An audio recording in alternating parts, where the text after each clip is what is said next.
Welcome to the 12 Days of Christmas Coping, brought to you by the Write or Die Show. Hi, Randy. First of all, thank you very much for having me on your show. And it's an interesting topic, how to survive Christmas. It came at a good time for me. I was walking around in the drugstore the other day, and for the first time, I'm sure it's been there for a while, but I didn't notice it. There was Nat King Cole singing a Christmas song, chestnuts roasting on an open fire. I had almost a visceral reaction to it. It's sort of this, I can't believe this. I can't believe we're doing this again. Uh, and particularly in this time of such turmoil, of such stress, of such um, unkindness, I guess. So here we go. Here comes Christmas, uh, Noel, Noel. And it made me think about why do I have such a negative response to Christmas? And I remember, there's an old cartoon that you may have seen, and there's this big banner across an arena, and it says International Conference of Children of Functional Families. And of course, there's nobody in the arena. There's like two people here and three people there. So I'm certainly not claiming any special status, but I did come from a pretty dysfunctional family, and my father was a violent alcoholic, and my mother had her issues. So at Christmas, though, it was like, let's really pretend, we're going to be a real family. Uh, and as I got older, in particular, the contradictions just became almost unbearable. And because, you knew what was really going on, but, let's pretend. And we would, read, my mother would read some Christmas story and blah, blah. And again, I can remember that same kind of feeling of almost being sick to my stomach. It was just so contradictory. So I guess just and the hypocrisy of it. So that's part of my enduring struggle with Christmas. But then when we had our own kids, our two daughters, it changed, and we developed some wonderful Christmas traditions, and we would go out and get our own tree, and everybody had their own ornaments, and the mornings were so exciting, and we had friends come over for dinner on traditionally, and so it took on a whole new feel. And of course, I had uncoupled it. We had uncoupled it a long time ago from the Christmas mythology, and just use it as an opportunity to celebrate our family, our friends, our good fortune, the sort of midwinter before the winter solstice. So it was a time that became much warmer, much easier to take, I guess. My wife, on the other hand, came from a very functional family, and so she always enjoyed Christmas carols, and also pretty early on in the season. So we kind of struggled over that a bit, but I got to the point where I could at least tolerate them. So then there's this transition, your kids leave home. And now what? Well, really, do you really want to go get a Christmas tree and decorate it? And so things start to scale down. But it was still a time where we would have friends over, and that sort of thing. But now we're at a whole different stage. Now my daughter has grandkids, and they live down in the States. So we've been going down there for the last few years to celebrate Christmas with them. And it's been, in many ways, it's a real joy. It's a whole nother take on Christmas. But on the other hand, it's like there's a reason that you have your children when you're young. And there's just so many things like that. And it sounds ungrateful, and I don't mean it to be, but here you are, you're staying in the basement. It's a nice height of it, but it's still a height of it. So every morning you wake up, your back is killing you. And even though the kids are respectful, when you come up around 7:38, that the kids are jumping at you and saying, Grandpa, let's go to the shop. Let's go to the shop. Let's go play baseball. And I'm thinking, oh man, I didn't have my coffee yet. So, and of course it's a time of excitement for sure, but also stress for families. And so, you also pick up on that, and you don't want to contribute to it, and almost inevitably do. There's just two more adults to complicate things. So it's that kind of, this is kind of fun and really exciting, and it's fun to relive Christmas through children again.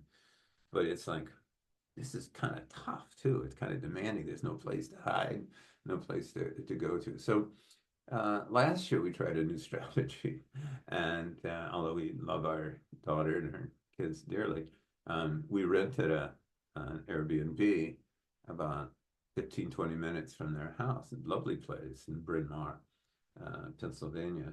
And it worked out wonderfully. We had our own refuge. So we could, it was easy to get to their place. It was easy to leave. And we had time to ourselves, space to ourselves, a better bed.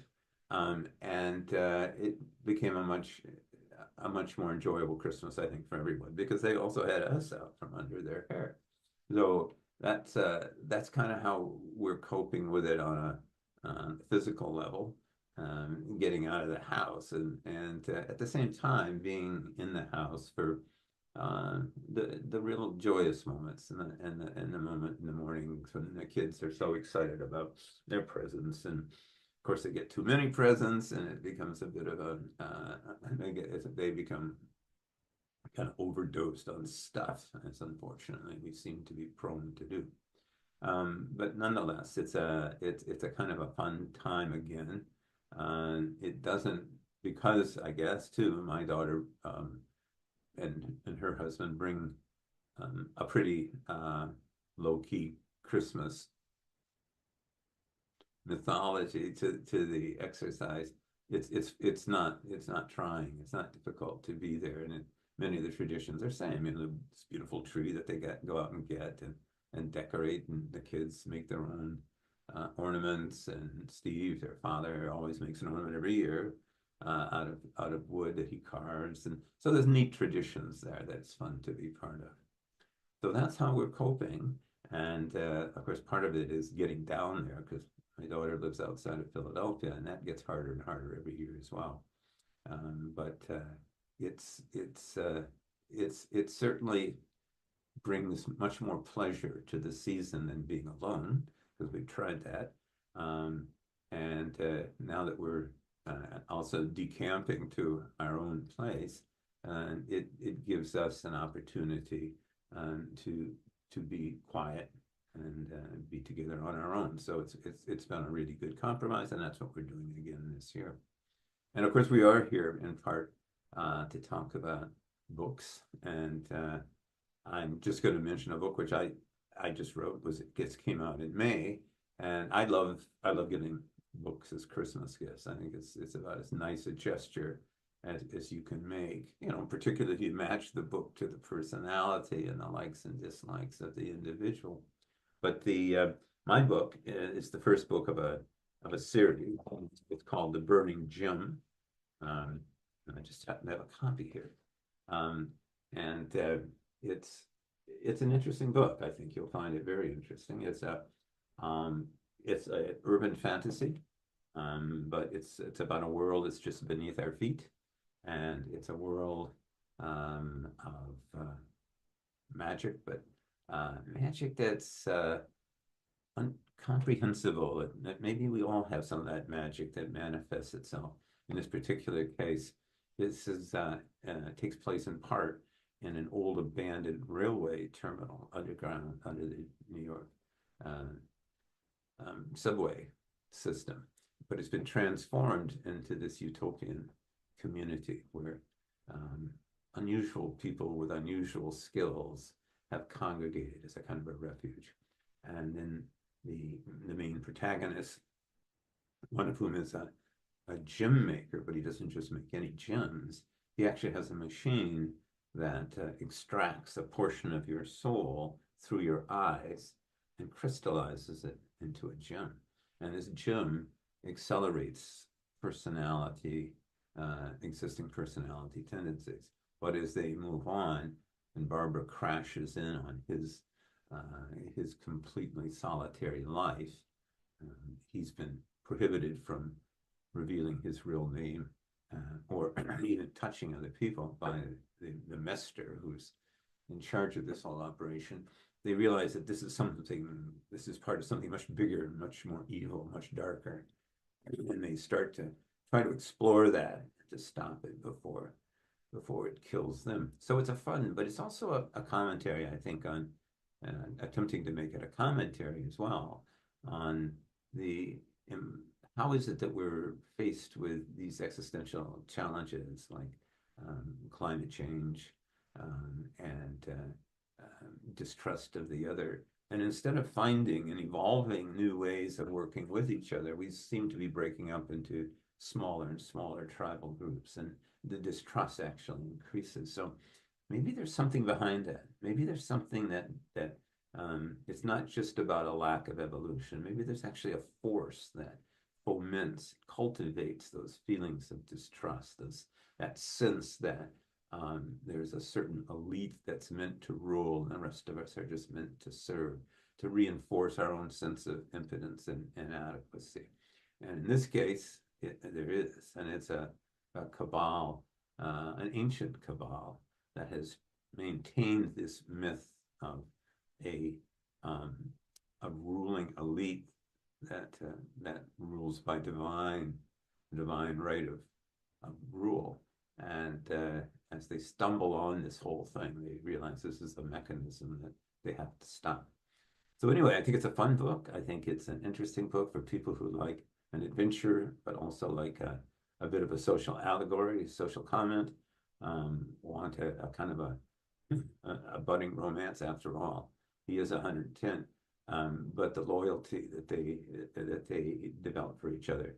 And it also takes them to Hungary and to Budapest, where they get involved with some of the ruin bars. And so I think people will find it interesting at a lot of different levels.